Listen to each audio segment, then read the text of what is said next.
Today, it's the 2024 ChillPoint quiz. Ooh. This is ChillPoint.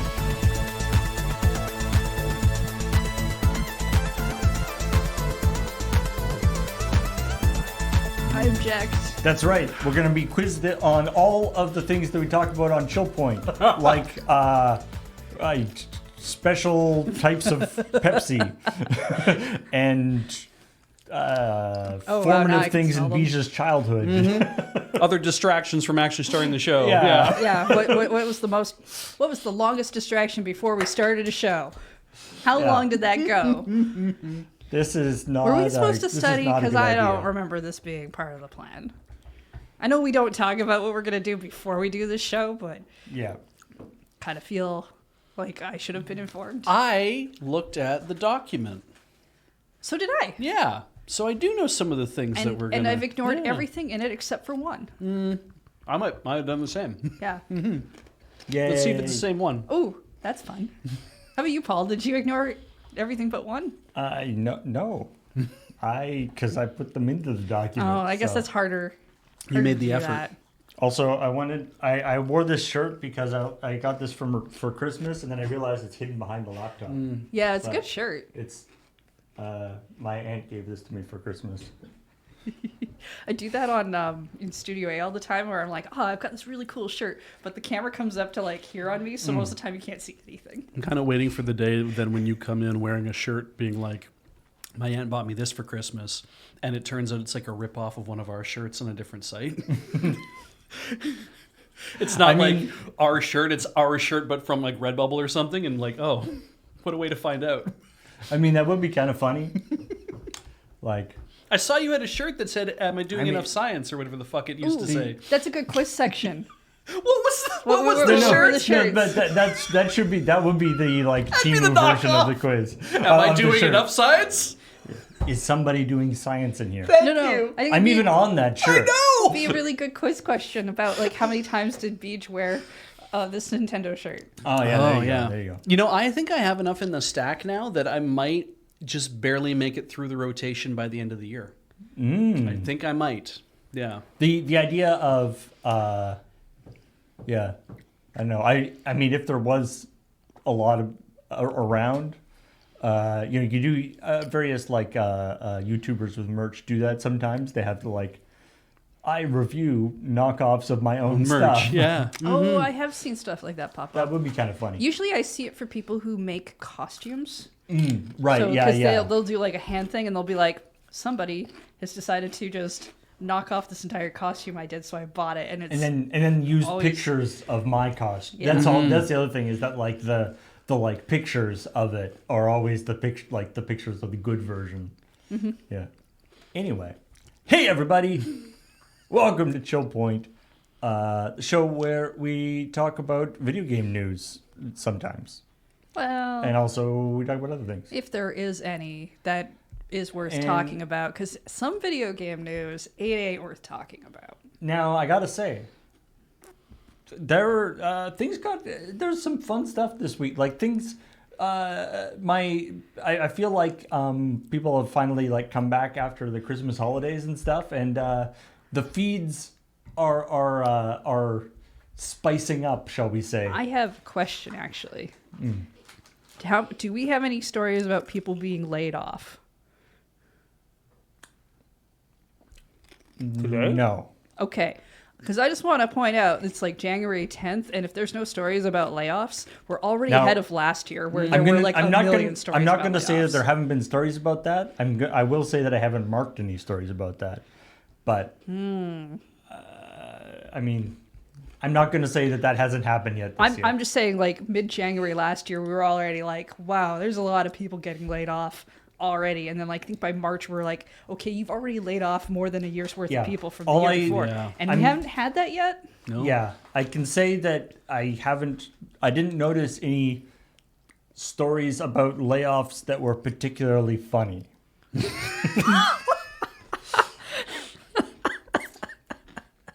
Good. Right. Yeah. So if you get laid Glad off to hear and it. you want it to show up on Checkpoint or ChillPoint, make sure you put on a clown nose and when you're flipping the finger at your boss as you leave. And by funny, I mean ones, for instance, there were some, some of the times layoffs got talked about on, because this is actually, I mean, I think we've talked about this before, but it used to be, I will actually say, we used to actually not really talk about layoffs at all on ChillPoint. Just because usually there isn't that much to talk about. Like this sucks. Feel bad for these people. That's it. So, and we only really layoffs only actually sort of become a ChillPoint worthy story if there's sort of some additional wrinkle involved. For instance, such as in relevance to the ChillPoint quiz that went up yesterday. For instance, the situation for the Hi-Fi Rush developers, Tango GameWorks? where they were laid off, and then the next week, the head of Xbox was like, we should have more games like Hi-Fi Rush. And it's like, you mean the guys that you just laid off? Yeah, I think they also said a statement about games like that about 3 days before they laid them all off too. And it was a mess. Anyway, It's messy so here. that's the kind of thing that turns layoffs into something that talk about on ChillPoint, or if there's a particularly egregious one, or for instance the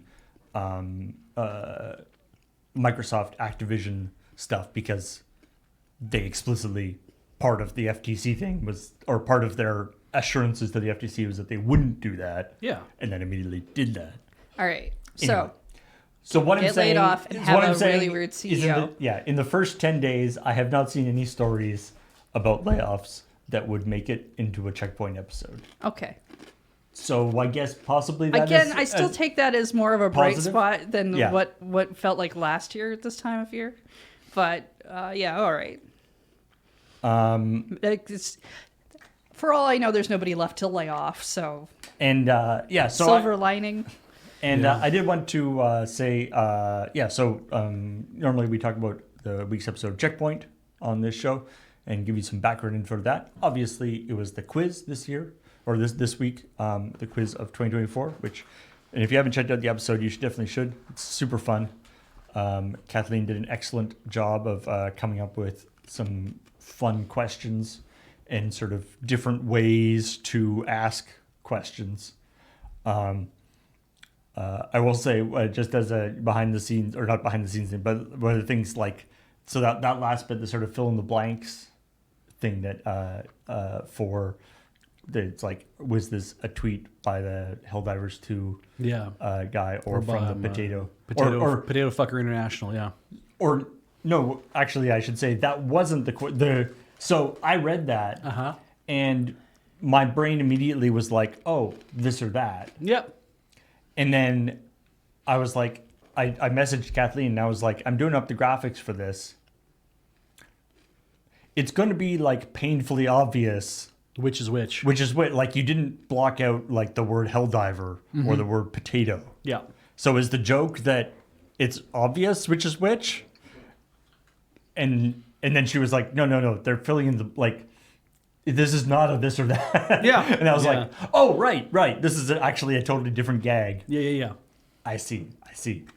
And that was a lot of fun. And also, I know that it is just what it's called, and it's not necessarily funny for Europeans, but I hope Europeans know that for North Americans, Europatat is a very funny word. Yeah. And it's not, it's I know just this- from the way it sounds. Yeah. Right? Yeah. It has nothing to do with what it means or that it sounds like something else in our languages that over here or whatever. It's just that it sounds funny Remember, in your mouth. Our comedy styling is based off of fart noises, and if the word sounds like a fart noise, it's funny. Yeah. And I feel like if you've watched enough, I don't know, Let's Nope or other streams with Alex or Graham, they may have used the word. They may have even used patat as potato, just to be silly at various times because it's all again a funny word. Yeah. So the fact that that is official Europatat Europatat. is great. Anyway, I don't think was there other stuff with the quiz, the checkpoint quiz. No. Okay. Yeah. But of course, shout out to Kathleen wrote up all the questions for that, and obviously again, we had Graham and Beej as the main hosts. Talking heads. Well, Graham, Beej, and Kathleen as like the main hosts during for the sort of 2024 quiz. But I wanted to also talk about that.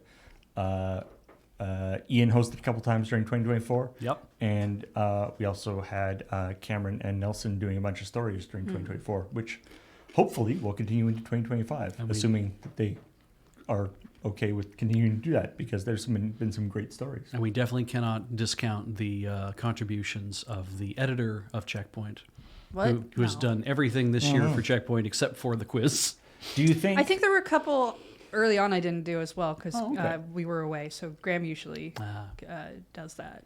Now, actually, Heather, do you think you could have answered any of those questions? No, I don't like quizzes. I haven't liked quizzes since I left school. But like, I feel like you have just as much sort of exposure to the material as Kathleen and Graham and Beej do in some ways. Like, you've got to watch the whole thing Multiple times. And then I block it from my memory. Yeah, I fair. think what would be really funny, because the kind of quizzes I like to do are personality quizzes because they're silly. If we got a personality quiz, which checkpoint host are you? No, for everyone in Lur, which Lur person are you? Uh-oh. And then we all took it and then found out we couldn't even get our own personalities. Yeah. I think would be hilarious. I mean, that sounds like a solid Commodore Hustle idea. Yeah. Don't steal our idea. I mean, like we did that highlights quiz, and I watch all the highlights regularly. I had technically the right ideas and answers for some of the questions when we did those during that live, and I still got the answers wrong based on like technicalities. Like again, I really don't care for quizzes and trivia. I like trivia in the sense of like someone tells you something interesting and you learn stuff, but I don't like trivia in terms of like the quizzing of trivia. Right. That's why you don't see me on those segments if I can avoid it. All right. Oh, actually, just one other thing from the, another thing from the, just lots of great comments on the quiz episode. Lots of people liked it, which is great. Lots of love for the what is it? What is the British show that the format is? Have I got news for you? Have I got news for you? Right. Yep. Lots of love for Have I Got News for You, which is excellent. I will say I like the fact that we don't do a 2024 quiz until 2024 is done. Exactly. I think that is proper, and anyone who does it otherwise is doing it wrong. Yeah, what if something happens on December 31st? Yeah. That's important. Game Awards, you should be in January. And you should do it properly. You're doing it all wrong, but you should definitely be in January. It'll be less than an hour long. But there's one thing that I did want to sort of, and I think we talked about this on the actual episode checkpoint that it was released in, that it came out in, and it came up again in the quiz. And I just think this is an important point to mention about the lawsuit that came up against Activision and Treyarch and a bunch of other people to do with the marketing. To do with the marketing of Call of Duty. Yeah. In relation to the school shooting, and because there's this like there's this sort of whether McDonald's hot coffee thing of that where people are like suing for suing for video games cause violence. Yeah. And It's like, that's not what they're saying. And it's very important to understand that is not what this is about. No.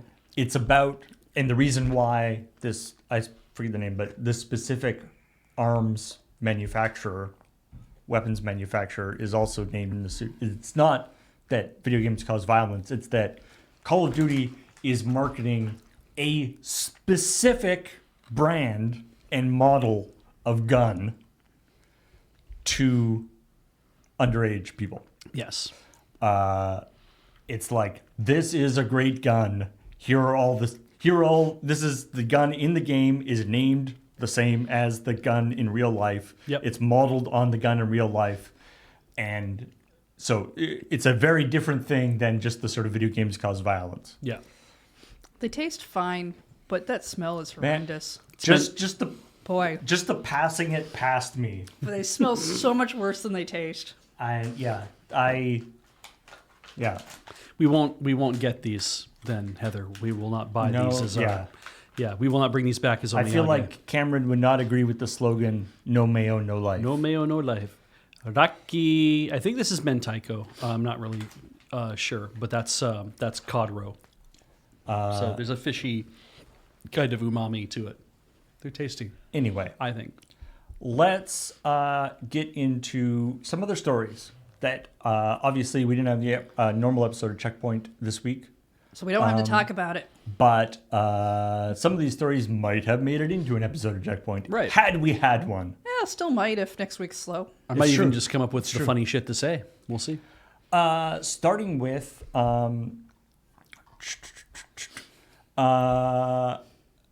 actually, this is related to the situation down in California, the wildfires and stuff. Palisades wildfire. And as always the case with any large event, there's always different angles on it depending on what your particular news thing is. Uh-huh. Ours being video games, obviously, you know, it's a nasty thing that's happening down there, and I hope anybody in that area is staying safe.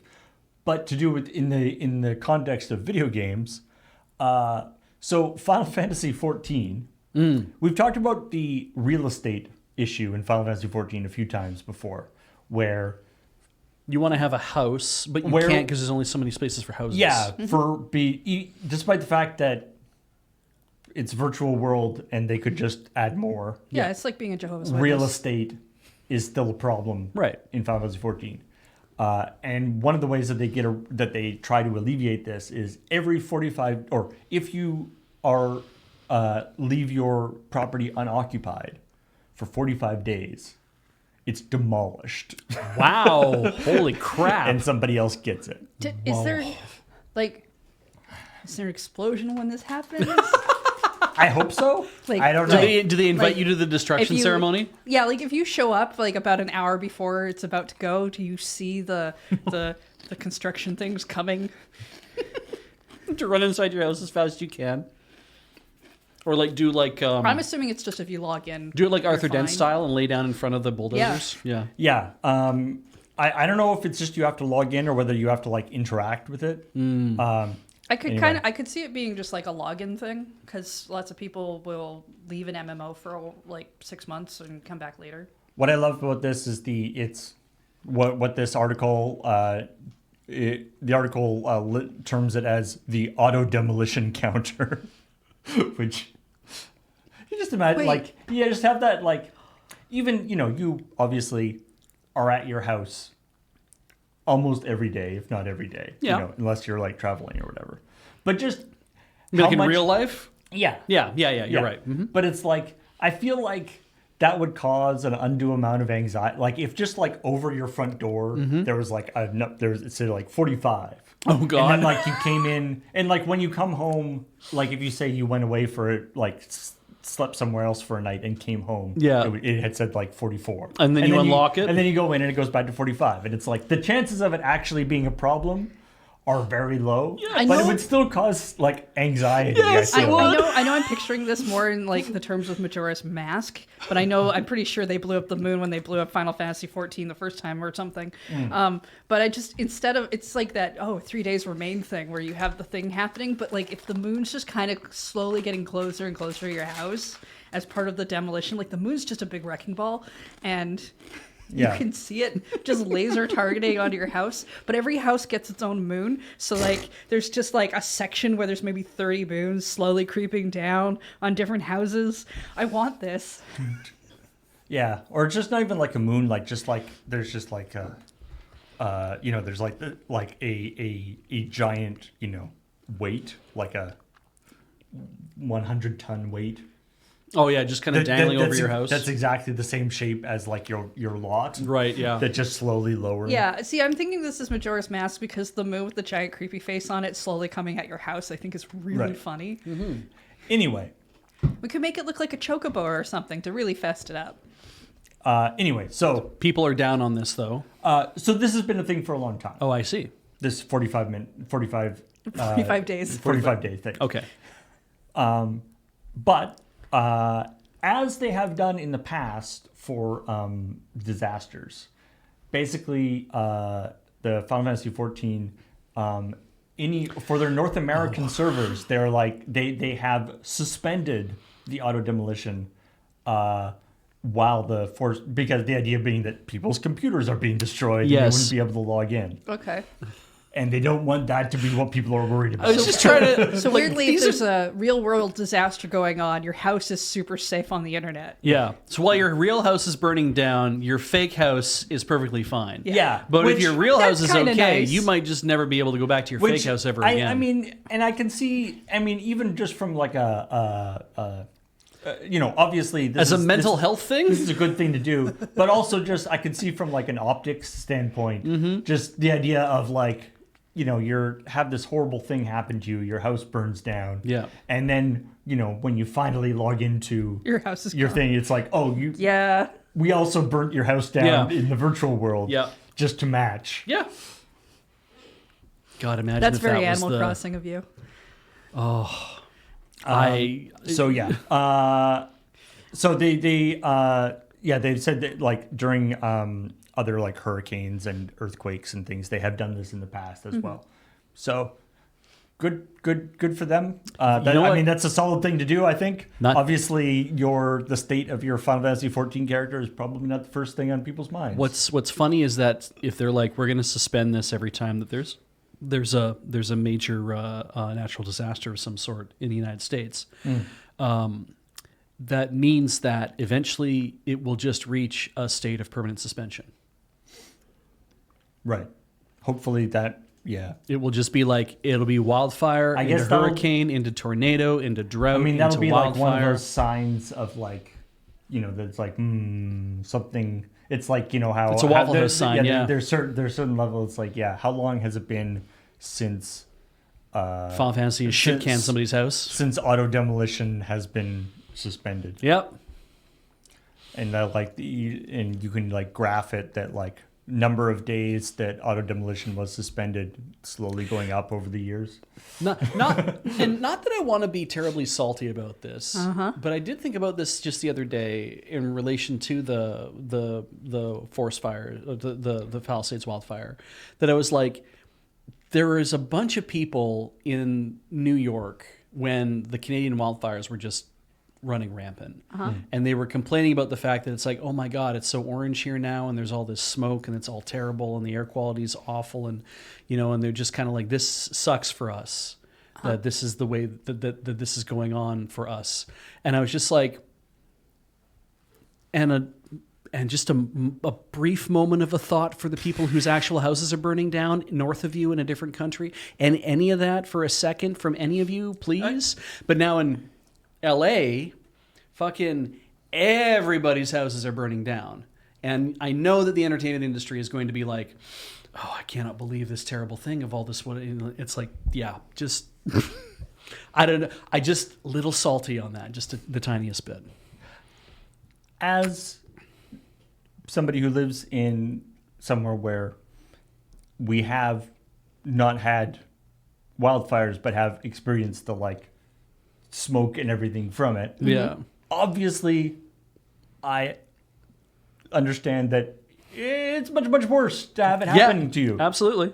That being said, the smoke and the smog and everything from the thing also sucks. It does. I think it's okay to complain about it. You can complain about even if people have it worse. both things, and just kind of like just a minor acknowledgement of, Sure. man, everyone in central mean- BC is fucked. Oh my god. Yeah, I think we all kind of know that though. But Yeah. like, if I complain that it's cold outside and somebody tells me it's minus 40 below somewhere else, That's not a natural disaster. That's just the way the Earth is. so it's a similar idea. I guess. I can I get to concede complain. that point. I get to complain that my grass being greener on this side still sucks. Yeah. Stupid green Though grass. Our grass is not only green, it's full of mud because it rains so much. See, there you go. There we go. All right.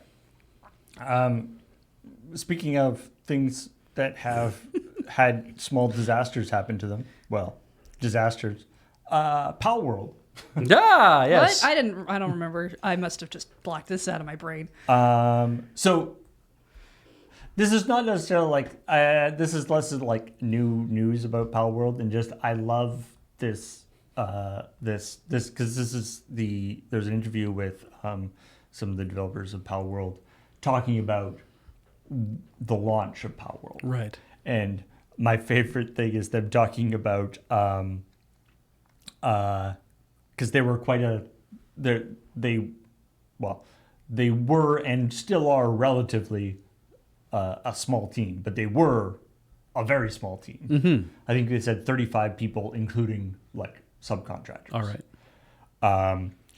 And so they're saying when they hit the green light on the game and successfully and pushed the game into early access, they all gathered around the office vending machine to celebrate.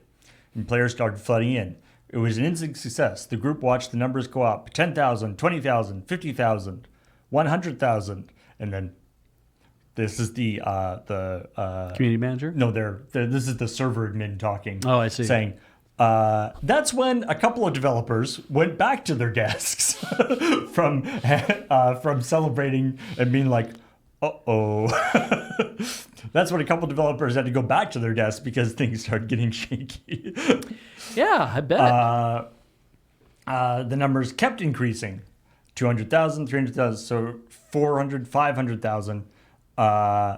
And, this is that thing of like, the danger of success, right? They're saying, it kept going up and up and up. People who had left, like, for the night and, like, lived a little while away. Right. Where it's like, help. This guy... Calling people back in to do what they can. Oh, no. Yeah. Yeah, because anything I've ever seen where people are prepared for a game launch, nobody goes home because you have to stick around in case things go badly. Which is a very, it's a very Not, different... it's here now, so we get to leave. Yeah. Well, but the problem is, again, it was a small team, and this is the guy talking here is actually the community manager. He's talking about he was saying they had one server guy. Ah. And he says he was about 21 or 22 at the time. Ah. He aged quickly. I bet. Holy shit. Suddenly Yeah. got a lot of work That does not experience. denote a ton of experience either. If you're 21, 22 years old, you do not have a ton of experience in looking after servers. the infrastructure and even the not even your server infrastructure, but like your game structure is going to be different if you're planning on supporting 10,000 people versus 5 million people. Yeah. Like the architecture, in some cases, the architecture of your game or at least your server code has to be different. Right. So yeah, they had to. There was a lot. And I think we might have talked about this on ChillPoint that they had. There was a lot of community management stuff of like, just wait 20 minutes and try again, please. Right. Yeah. If you can't get on. Yeah. It's He's funny. Saying, he's saying we definitely panicked more than we should have. We probably didn't need to pull as many all-nighters as we did, and I wish I reached out to other people for advice sooner. But you get caught up in it, especially when there's the wind of negative sentiment from players. Even if he's saying, even if it's 100%, but it's like there is that thing of like, if you only have that small window, if the sort of prevailing the conventional wisdom becomes, the servers suck. Yeah. Yeah. Then getting rid of that sort of stigma can be really hard. Exactly. Yeah. He's saying the big lesson: no ego searching, or egosa, as is apparently the idea in Japan, which is is just like going and looking for like people talking about your game. Yeah. I mean, it's also like looking up stuff about yourself or what people are saying about you. It's ego surfing is it's the idea that you're hoping to find positive things about yourself, but the danger is you find everything about you, including the negative stuff. Right. And that can be really hard on a person because it's if you do it right, you're going to find just post after post where people are talking. Yeah. So anyway, that there isn't actually that much news here. This is an interview with the guy talking because it came out about a year. It was just like the 19th, I think, is when they went live. So it was about the 19th. So it was about a year ago that Pocket or Pow World went live. So they're doing talking to people about it. So anyway. It's funny because it definitely denotes a very different idea for, when Pokemon was released, it was just out, and you bought the game and you played it, and you could sell millions and millions of copies, and you wouldn't have any sort of problem because your servers go down, obviously. And but the nature of gaming has changed so much that it's like you because it's on a cart. If any, especially at that time frame, if anything went wrong with the cart. Yeah, you were boned. Which is why you had to be sure that the cart worked 100% right before it got out the door. And right. And now that luckily the nature of gaming has changed completely. As I was saying, luckily we know the original Pokemon was 100% bug free. Mm-hmm. No glitches whatsoever. There were no glitches at all.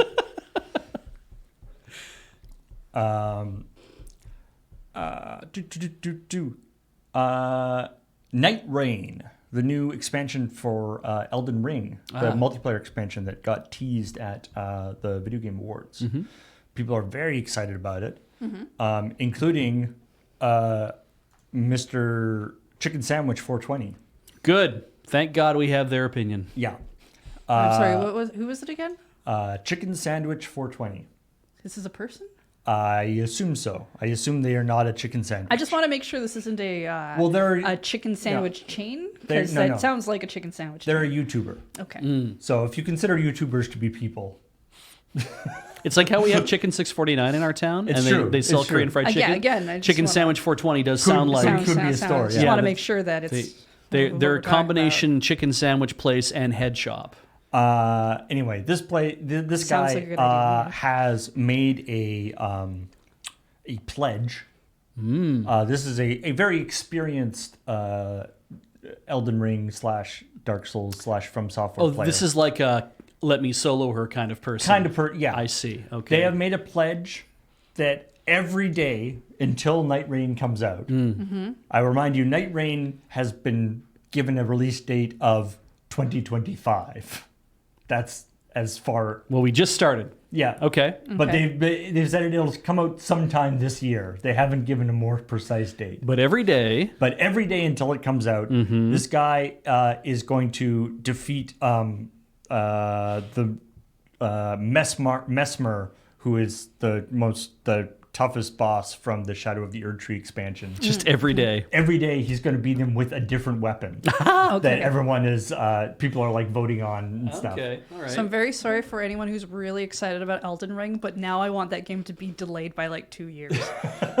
So this is consistently every couple months we've delayed it again. And I know that's like unfair to the rest of you, but I really want to punish this person I don't know.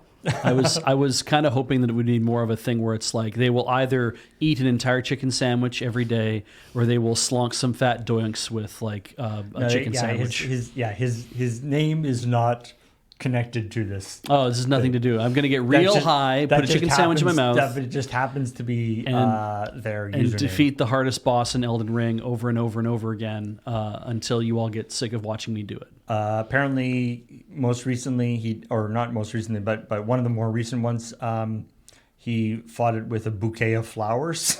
Great. Nice. All right. Which apparently Style points. took much longer than previous things because it does very, very little damage. Oh, Yeah. does it?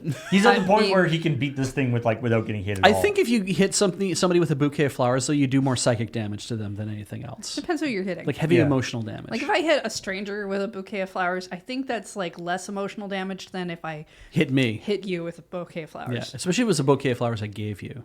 Oh, that's just funny. There's a whole story attached to that, though, where I give you a Yeah. bouquet of flowers and you just start beating the shit out of me with it. And it's like, yeah, I would. Is this why you don't give me flowers? Anymore? Yeah. Maybe. You're afraid you're They're going to afraid attack I'm him? gonna No, attack because you I with the used to give her flowers? flowers that were potted. And that was going to end up a lot differently. I was going to have head trauma.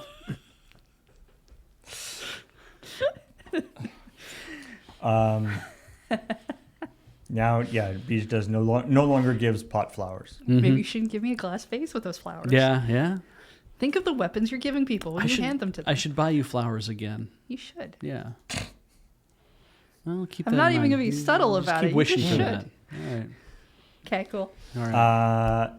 They have said that if it isn't out by June, they may have to swap to a different From Software game try to find a harder boss to fight. No, mod in some weapons. Mod in It's weapons that do not- negative damage. If you're going to make a commitment, make a better commitment. Yeah. If it doesn't happen by June, I'm going to swap games. Well, that's not really committing to the bit, is it? I like we don't know who this guy is. None of us play Elden Ring, but we're suddenly invested in this. I'm definitely enjoying talking shit about someone I don't care about. Yeah. Good luck, again, Chicken Sando. Again, I just want to punish a person I don't know. Get real high. Enjoy that chicken. Speaking of talking shit about something, Yeah? Uh-huh. so are you still hoping to get your copy of Mighty Number 9 for 3DS? This is the story that I remembered from the list. Did you pre-order Mighty Number 9 for 3DS Thinking that From- that was going to be a reality. from Amazon? No. Because if you did, I'm sorry to say, Amazon has finally canceled pre-orders. You may already be entitled to no compensation. Yeah, so Amazon finally 86, the number 9. Yeah, finally came to the realization that Mighty Number 9 for 3DS is not going to come out. Yeah. The rest of us probably came to that conclusion a while ago. not- So Gekyoru says that they backed it for Vita, and they also didn't receive it. But this has just happened now. This piece of news. So Yeah. the rest of you maybe already received your cancellations for different things, or maybe you never did. But at least Amazon said no. Mighty Number 9 for 3DS is never coming out, as far as we're concerned. Like, I'm not really a fan of what Mighty Number 9 was based off of anyway, because I've just never played those games. Right. But I was completely turned off by the commercial I watched of it. So you remember the commercial, right? The one that basically taunted gamers and No, I don't. I'll remember this being as an Inafune Mega Man game, and I was like, "That's cool." Funny thing about it's these. a really bad trailer. What I feel about this stuff is it's like Bloodstained kind of had the same effect on me, and I really liked Bloodstained ultimately. But when I backed Bloodstained, I backed it on the Wii U. And when it was clear that it was not coming out for the Wii U, because the Wii U was like 4 years in, Right. and then it was like, no, we're killing this thing. They were like, and they said, we're going to port to Switch instead. We'll port to the new system. But I was like, I kind of still want it on Wii U because I kind of want to see how it would have come out on the Wii U. Oh, sure. Because, but they're like, no, we want to sell copies, so we have to get it for the and Switch so we can sell were more having copies of problems it. making it work on there. So And it still is not the most performant game on the Switch, but yeah, that idea of we're gonna migrate this to another platform. It feels like any of these auteur released games that we get a lot of press about always end up running into a ton of problems because I don't know entirely if the auteurs know enough about how game production works. Do you mean the auteur game director doesn't actually sit down and code the entire game themselves? Well, they don't have. I don't think they have a clue as to what the producer is doing, other than telling them you can't do that because it's too expensive. I think that when it's like I have no producer. Yeah. Yeah, and I think like this, like Kojima, there's a bit of that in there. There's a bit of that with the dude who made Shenmue. There's just Shenmue. Then we have Inafune from Capcom, and we have Igarashi from when he was at Konami, when he was like doing the earlier Castlevania games. I'm like, I just feel like every time you see a Kickstarter come out from somebody who's like, I created this series, or I was the one who crystallized this series, it's like, and I directed all these things. It's like, right, but where's your producer? Like, who is your producer that's going to ship the rest of your team? It's not like I agree there's probably some stuff within the production process that they're probably not aware of, that why a thing makes that so expensive. There's also going to be stuff that is just, it's based on somebody else thinking that that's not going to sell well. Right. Is going to be part of that like brain mixture of, this is why I think I should be able to do what I want. Yeah. But there's also just kind of, to me, it's more like watching a person who's just like, I had to fight an editor this entire time, and they don't know what they're talking about. Now I don't have an editor, and everybody looks at their stuff and they're like, you really should have gotten an editor. Yeah, editors do good work. Don't get me wrong, we've seen plenty of at least fiction or you hear horror stories where it's like you don't get a good editor. You get somebody who, what's that anime we watched with the one who wants raccoons in everything? Oh, and Gekkan Shoujo Nozaki-kun in monthly that girl gets that editor who's manga. Just like, your stuff's good, but like, what if they wore raccoon suits all the time for no reason? What if you put a tanuki in the background? Tanukis and stuff, right?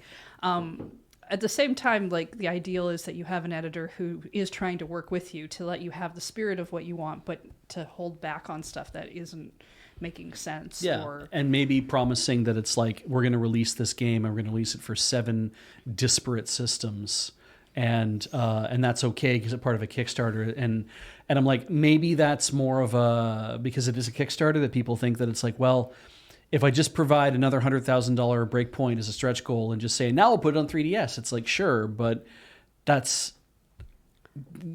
you deciding that that's where that need, like, because if you just, God, it feels like we're going to put up My Number 9 on PS3. They just say that. And then everybody who likes PS3 would get really excited and be like, yeah. And he'd be like, yeah. And if it is good on PS3 and we succeed in this, whatever, then we'll back it on Xbox 360 or whatever. But what if the Xbox 360 people are like, oh, I thought this was going to come out for Xbox. Well, I'm not going to back it now. I'll have to wait to see if it comes out. And you lose out on half of the money you could have raised in your Kickstarter. Well, a lot of times these are like stretch goals, right? Yeah. It's like it'll come out on PC, and then if it hits all the stretch goals, and then they do the thing where they like get massively overfunded, and sort of get in over their heads. Yeah. And you have to remember too that Kickstarter is not a people treat it like a pre-order platform. It can be used that way, but it's not meant to be. It's meant to be you are trying to back a thing. Yeah. Ideally, you're going to get a thing out of it, but if you don't, that's kind of how that works. Do you feel it would be better that if you backed Mighty Number 9 to get a 3DS copy, but it's clear that you're not going to get a 3DS copy, and they're like, we're not going to be able to fund it, like, you kickstarted it, now, so obviously a thing can fall through because that's allowed to happen. But would it be good if Amazon, or not Amazon, but they turned around and said, we clearly can't give you this on 3DS. What we can do is we can give you a Steam code for it, or we can give you a copy on any other platform if that's what you want to do, a digital copy on any other platform that we've already released it for. However, what we will do is we will make a 3DS case with 3DS box art and everything else, and we will individually number all of those, and we will mail you your code or whatever with the box, and then you have that artifact of, this never came out, but I have the thing for it. And you can make TikTok videos pretending that you have it. So I can put a thing on my shelf to remind me of how I can't have a thing that I wanted. No, and not for me. And Get Gyoryu was saying that he actually backed Mighty Number 9 for Vita. and not only did it not come out, but they didn't give him a code for a different Yeah. version, which is pretty Yeah, crappy. That's fucked usually up. what you expect, and what I've seen people I do apologize. do well is that they offer you a different system. Yeah. Something comparable is usually what happens in these cases, especially because it funded and Nothing comparable to a and- Vita. What are you talking about? Vita is one of the best things ever. If only Sony would give it support. It's definitely a singular system. Or I have seen Kickstarters refund people. Yeah. Sometimes they have to be forced to do it, but sometimes voluntarily. Especially if they've succeeded. Yeah. If a Kickstarter hasn't succeeded, or they never got to those points in the first place, that's never been an issue. It would be funny though to see that if it's like it turns out $200,000 of your $5 million came from people who were going to back you on 3DS, and you're like, yeah, but that $5 million was just to get the ball rolling, so you could attract another $15 million in investment to make this game, and it sold a lot, and everything else happened, and you're like, well, we have to refund this $200,000 because we're not going to make a 3DS version. It's like, I could see that being like, well, that's just a write down for the company, right? That's a tax write off Yeah. for us. We stuff like that refunded them, happens, you know. certainly. Yeah. I Yeah. feel like there's a couple of companies that possibly, for better or for worse, have sort of made their bones taking, like you take like a Kickstarter game or an indie game for PC and doing all the console ports for it, which, I mean, is definitely a service that is needed. But, anyway. I've got my Sax Python, not quite my project manager hat, but definitely my idea guy hat on. Project manager has to do a lot more stuff, like say, hey, could we get like 9 pregnant women to give birth to one baby? Would that be a way that would work, right? We could do that. That's what a project manager does. All right, I never want to see you with that hat on. No. They don't even like you with the idea guy hat on. They can only take like 1 month, right? Yeah. Yeah, no, stop this. The mythical baby month. Stop it. Speaking of terrible ideas. Actually, no. This is not a terrible idea. This is kind of an awesome Oh idea. no, I'm for this one. It's so weird. Power Wash Simulator. Super fun game. Despite what it might initially appear, I had a lot of fun playing it. We played it on stream a couple times. But it also has gotten a lot of mileage out of kind of weird and wonderful DLC packs. Yeah. I don't think they've done any packs that are just more Power Wash Simulator levels. Because it's like No, SpongeBob. they did Christmas and Oh, did they? like just some little Okay. free DLCs usually. But they did like they did a Tomb Raider one. Yeah. They did a Final Fantasy one. SpongeBob. SpongeBob. They did a Warhammer 40,000 one. Like they did some astronaut related vehicles. So anyway, they've done a bunch of cool things. It turns out things get dirty in a lot of different contexts. And they need to be power washed. Yeah. And the latest is Thomas the Tank Engine. Wallace and Gromit. Oh my God. Which, tying in with the movie that's coming out, All right. Wallace and Gromit. which I'm kind of excited about. The movie, I mean. I'm also I don't have, like, I had Power Wash Simulator, I had it and played it when it was on Game Pass, so I don't have it anymore. So No. this is this one of their paid for ones? This 'Cause I think they've been doing more paid ones lately. This article doesn't say, Did you buy all of the DLC for Power Wash Simulator, though, even though you didn't have the base game because you're playing through Game Pass? no. Okay. Because I just never bought the DLC. Fair. All right. That's something that I get a little grumpy about on Game Pass. You've brought it up in the past. Yeah. So, yeah. Is that, like, if you're putting the game on Game Pass, the DLC should also be included in the game. I would agree. Anyway. Yeah. I think I might still be on Game Pass. I'm not still on Game Pass. I think that because everything in this is like... I played all the games I wanted to do on it. It's claymation, ultimately. It's a form of claymation, right? What if you're using plasticine or using whatever the hell it is that they're using for this, whatever Aardman animation does for this. But you have a power washer aimed at all of these things that are ostensibly real life things, but they are made of they are made of of oblek, not oblek, but like a really- non-Newtonian. In the You should be context- able to reshape them. In the context of the show, they're Yes. not made out of plasticine. Right. Yeah, But and- if you aim a power washer at them, you would definitely resculpt them. But that's like Siege. saying doing the SpongeBob one. Yeah, it's wouldn't work underwater. wouldn't work because all the things are made out of like paint because they're animation cells. yeah, I guess Also, that's they're fair. I guess already that's fair. underwater. They don't need to be power washed. Well, I mean, but you can still use a pressure washer underwater and shoot like But it does pressurized water not at things. the same. Yeah, I mean, a pistol shrimp do it. I mean, the only thing I would say about that, like, Oh, Shrek. Shrek's the other one that they did recently. Oh, right. Obviously, it makes sense, that Wallace would have, a real messy area. I do kind of feel like Wallace would also invent some sort of Rube Goldberg power washing machine. Ah, yes. So I don't know if you I doing wonder it if they'll give manually you a- fits that well, but Because I think the Shrek one's the only one I've seen where they're like, oh, and you get like a suit of knight armor to walk around in. this does have a.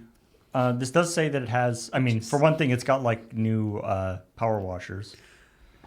And That look like they look the part. They yeah, belong and in the it world. does Yeah. say that there's some avatar skins. Oh, okay.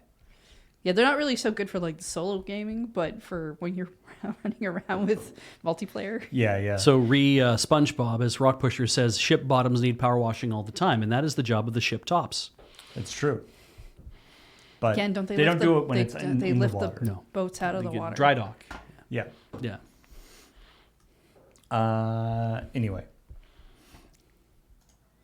that's cool. Just saying, a cartoon pineapple that you're power washing under the sea doesn't look like that. You just need to stop trying to adjust logic to this game. So, over this was I think this was actually during or in the sort of lead up to Desert Bus. I bought a couple of games on Switch because they just happened to be on deep discount, and I was like, I want something to play Okay. on my like downtime during Desert Bus, and also in the like week leading up to Desert Bus while I try to switch my sleep schedule around. Stardew Valley and So for me, Balatro. that was I got Dave the Diver, all right, Right. yes, Yeah.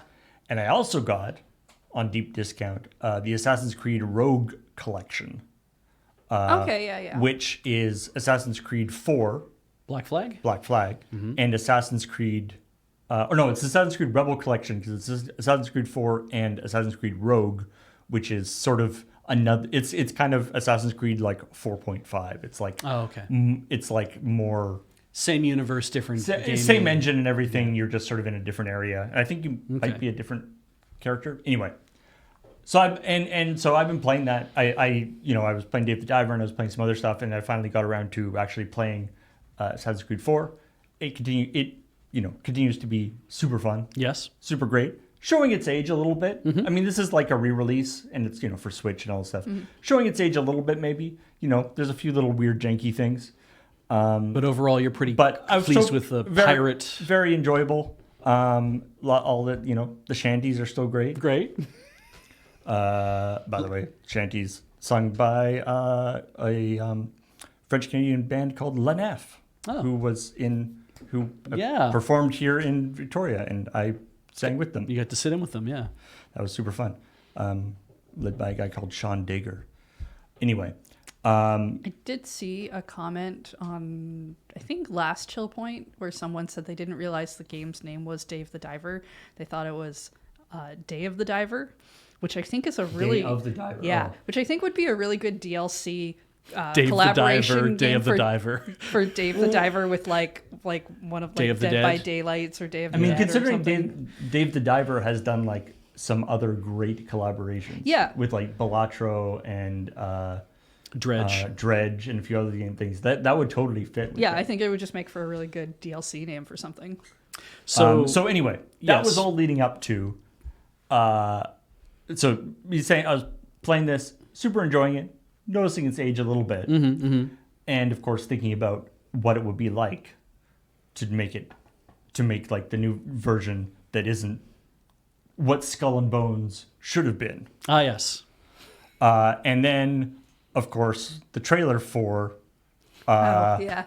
for Like a Dragon Pirate, and it's like, holy crap! Yes. Like that view, this looks exactly like Assassin's Creed 4, but better in every way. Yeah. But it's just like better,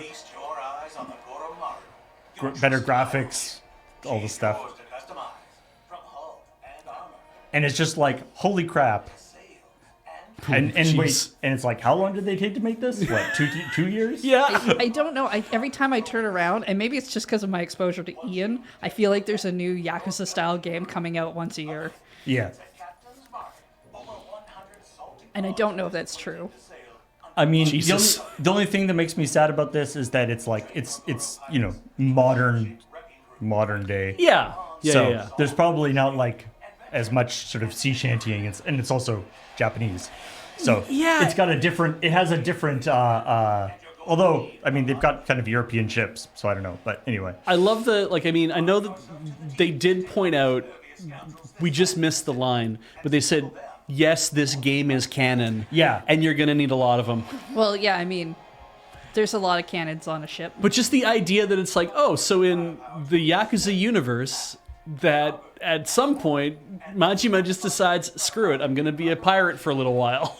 And also has magical powers. Yeah, and I have magical It powers. seems like And Majima, though. Can summon like he can you can like The fighting is very Devil May Cry. Apparently, you can like juggle people in the air and stuff. Like that's not the way it is in the other Yakuza games. yeah, and like Assassin's Creed was never known for its having great like close combat fighting. And so Right. it's like this is like got awesome fighting. The ship stuff, like this view right here is almost identical to what the view is in Assassin's Creed 4 when you're traveling around with your ship. Right. But you don't you have, and you can fire your cannons and stuff, but they don't look as awesome as So this. I guess. So I was very excited. Is this going to be your first Yakuza game, Paul? I mean, maybe.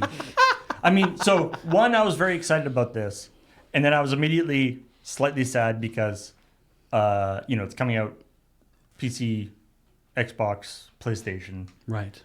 not Switch, which is like Oh, my console of choice. Yeah. And also my PC at home is like not sufficient to handle this. Ah, My PC at okay. home is very old and, well, it's not that old, but it's like, well, it's 6 or 7 years old now, and like the graphics Yeah, card. and is I mean old everything stuff. wants you to have like a terabyte of whatever hard space. So whatever the case, I'll need to do some sort of upgrades, or maybe play it here in the office. Yeah. Yeah. Play it forward. I don't know. I Perhaps. mean, definitely like add yourself a PlayStation account onto the thing, and then your save will be on there if you ever That's get true. one of many PS5s for your own home. The people are suggesting that you should have a sit down play with Ian at some point, whether you're both in the office together, because it sounds like it's local co-op only. But yeah, just even on like the day you want to start your PIF, just be like pick a Saturday so Ian can come in and sit down and you guys can play together. But Could be fun. But it is but seeing this, it is that sort of like frustrating what could have been. Yeah. Right. Because I love so many aspects of like I quite like the Assassin's Creed world, and so like. And I mean, I haven't really experienced the Yakuza world. Maybe I'm sure it's great, but I like the mythology and the stuff Yeah. of the Assassin's Creed world. Yeah. And so it would be great to continue that, but with all this awesome stuff. Well, I mean, that's why I asked if this would be your first Yakuza It game. would, because, yeah, sometimes a series just does something different, but is eye-catching enough to somebody who hasn't played it that's their gateway, right? Mm-hmm. And maybe that doesn't lead you to play any of the other games, but you really enjoyed this one because of the theming. But Saints Row 4 was my thing where I was like, oh shit, Right. I like Saints Row. Like just watching Graham play it, And I'm then like, you I went- like this. And then you went backwards. Yes. Right. Yeah. You went backwards through the series, and maybe that would happen. But the idea that like the description in this article, I was like, yeah, it is like combining Assassin's Creed 4 and Devil May Cry and like something else, and it's just like those are all things that I like. Yeah. It's like I remember somebody in one of my favorite reviews of Darksiders, which is another game that I really enjoyed, but somebody in a negative review for it, calling it sort of derivative, was like, it's basically, you know, they're just basically stealing stuff. They're like stealing stuff from God of War and then like it's like a 3D like dark and gritty Zelda game combined with God of War with like some extra like Portal stuff in there as well. Right. And that was like a negative. And I was like, but if you came up to somebody and was like, I have this game. Yeah. It's got the combat from God of War, the puzzle stuff from Zelda, and it's like dark and gritty, and it's also got a bunch of Portal mechanics in it. Like, that sounds like a game I would want to play. Right. Yeah. It's like, yeah, maybe it's got some derivative stuff, but it's stealing from really good games. Assuming they do them as well as, right? Yeah. The sense of, like, that's the funny thing too, right? Because when you talk about the sense of something where people say it's derivative, that it's like, oh, well, you shouldn't play this because it's, this brings me to Pal World again, right? Where it's like, Pal World gets made, and my problem that I have with Pal World is that it's so obviously ripping off so many aspects of Pokemon down to the art. And I'm like, all the other gameplay stuff they put on it, I can basically be like, okay, fucking Pokemon with guns is, I don't like that idea. That doesn't mean that I don't think that there shouldn't be a game out there that does it. Right. I don't think it's a good idea. I don't particularly like the whatever of it. Okay. But it's like, if a better version of that kind of thing came out, where it's like somebody makes a game that's like Pal World, that's like, oh, you get to have the monsters that you find and you get to turn them into weapons, or they have weapons, or they can do those kind of things. It's like that there might be a very good game out there that is like that, and you know, then turning around and being like, well, they're just ripping this shit off from Pokemon. It's like, yeah, but are they elevating it? Is the question. By combining these things together, does it actually elevate the things that it is basically the borrowing or stealing or ripping off or whatever? Because if it's not elevating it, if you're not feeling like the game has become a better thing because of these extra things, because these extra aspects that are being bolted onto it, then it is a derivative, it is derivative of the things that you're seeing. And it's like, well, then why would I want to play something that is just like, it's this plus this, you know? There's lots of games out there that happen like that. I disagree with the idea that something has to elevate it to make it better, because I think sometimes you can just have a thing that's more polished or runs better and still feels fun to play or good to play. And I don't think that's a negative, even if it is considered a derivative kind of work. And I feel like, I mean, Pal World in particular, I feel like it's one of those things where they sort of started in the same place as Pokemon, but then went in a different direction with it. They wanted it to be something different. Like, apparently, I don't know, you know, I haven't played it myself, but apparently, once you sort of get past the Pokemon with guns aspect, it's actually more of like a base building game. Right. Yeah. You know, and because, like, of course, Pokemon has like the Pokemon thing, and then it's like, you know, you got the traveling around the world, and filling out your Pokedex and fighting other Pokemon trainers, which isn't really the thing with Pal World. Like, Pal World is sort of going in a different direction with it. Yeah. But I just think Pal World looks ugly. But then something like this, where it's like a Dragon can, because with Like a Dragon Infinite Wealth, where people are like, oh, it's using a lot of aspects of like, what did I see them say? Animal Crossing, Dragon Quest, like a lot of those things. Well, it makes sense that they would lift a lot of shit from Dragon Quest, because every 40-year-old dad who is playing Infinite Wealth is like, fuck yeah, I used to play Dragon Quest when I was like 5 years old. Of course I know all these tropes that they're referencing. I mean, Dragon Quest is still like, 11 just came out. Yeah. Well, but yeah, in the last few years. And so there's this thing of, if what Yuga Gotoku is doing is saying we are taking great elements of other games, and your experience playing it will feel that it is more, right? And you're even saying that, looking at this, you're like, man, what Skull and Bones could have been, even if it isn't a period piece, it's a modern piece, and it's just like the ridiculous nature of it.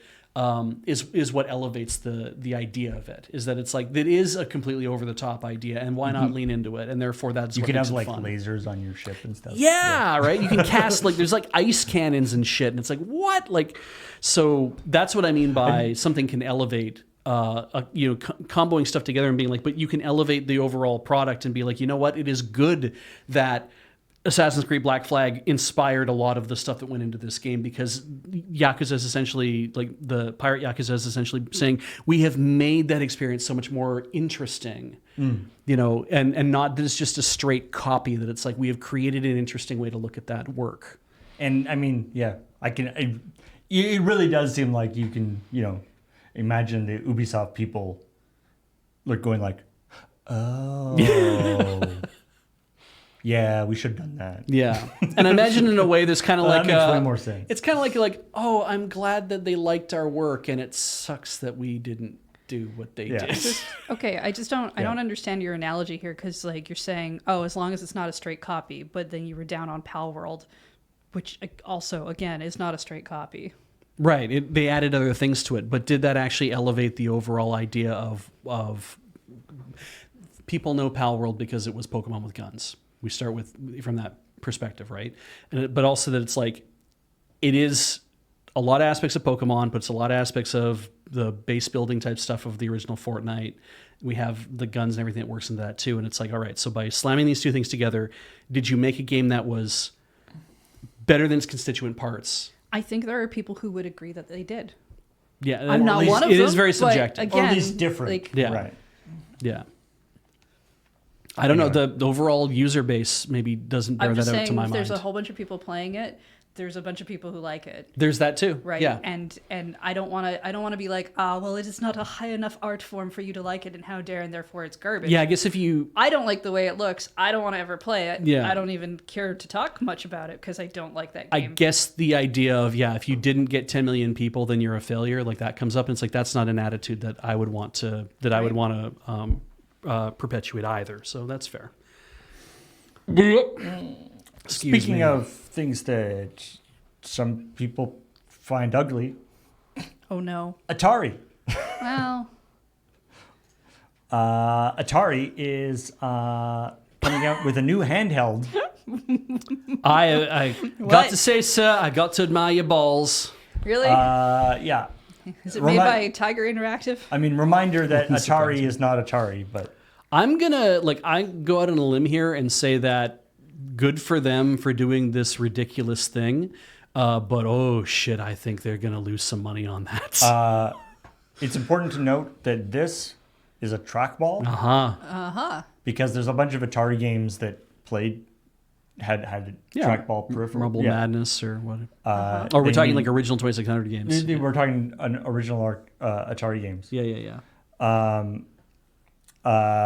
So they made this portable Atari thing.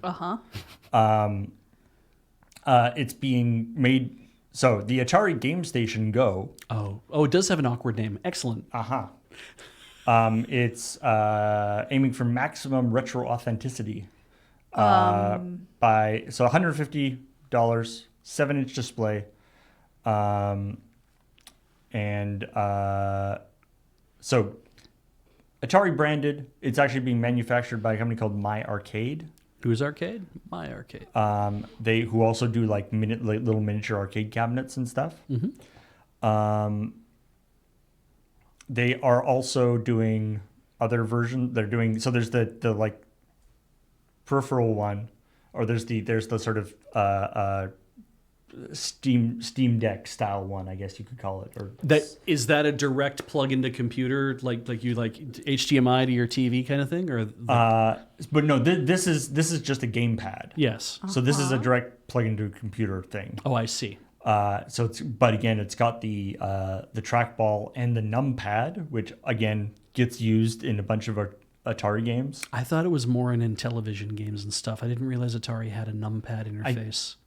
I think Atari and Intellivision became one company at some point, or something. I don't know. Or one bought the other, and then they were both bought by somebody. The Atari, we've talked about it before. The Jaguar had a numpad. That's cute. Okay. The Atari is no longer Atari is not Atari, but anyway, there's an arcade stick version. There's a Game Station little mini mini arcade cabinet version. I'm having a hard time getting beyond the fact that look, gamers, we made you a hitbox for your Atari 2600 version of Street Fighter 2. Jesus. That looks like a way better stick than they would have had back in the day for a lot of arcade Atari games. Jesus. Really? It looks like there's a tiny screwdriver being held in. Yeah, they're really being real ginger with it, aren't they? Yeah. Also, I like there's something about the staging of this photo because it means that this person is leaning like way over. Yeah. Because like none of their body is in this shot, right? Like it's very, very weird way of playing this game. I like, though, that they are leaning into the fact that, okay, so we have to have a joystick, a trackball, and a spinner no matter what. The control interface for all of these different options has to have all three things on board somehow.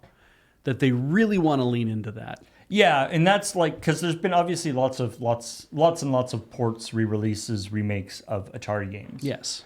But they always have to revamp the control scheme somehow. Yeah. And so this idea is that you get to play it with full authenticity. I don't want to play it authentically or updated. Well, if you don't want to play it, you can just look at it. Because there's this big they've republished the Atari 2600/7800 a visual compendium, which is a beautiful actually big coffee table book of giant fucking pixels. Oh no. Of all stuff about which I mean legitimately looks pretty neat actually. But they are republishing that, which also appears to be sold out right now, despite being ready to ship. I think it is very cool that, you know, we're going to create a book like this to be like, let's really highlight the fact, let's make the graphics huge, and let's really like reproduce this stuff in a way so it's... So I have a question for anyone, assuming that you, and maybe people in chat want to answer this too, assuming you have a coffee table... And so you put out a couple of coffee table books because you're like, I definitely have people over and I want to have something that looks whatever. Because that always screams to me outside of a doctor's office. Yeah, it's to show things off. Do you just like eventually have 30 coffee table books on the thing, or do you buy them with like the intent of like swapping them out? Yeah. Maybe on the basis of like, oh, it's a new month, new coffee book, or like, oh, so-and-so's coming. They haven't seen this latest one yet, so you put that out. If you get enough of them, then you can just like replace your coffee table with books.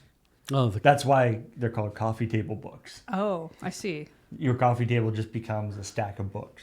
The coffee table book that is indeed its own coffee table. See, the problem that I often have with books like that is that my preferred reading position is like reclining, like, you know, like this. Right. And some of those coffee table books are like a weight on your chest if you want to read them like that. They're so big. And yeah, you kind of like balance them here and you're like, ah. Right. Can't afford a weighted blanket, steal a coffee table book. Yeah. Am I the only person in this room who actually actively played Atari games when they were out back in the day? I never had an Atari.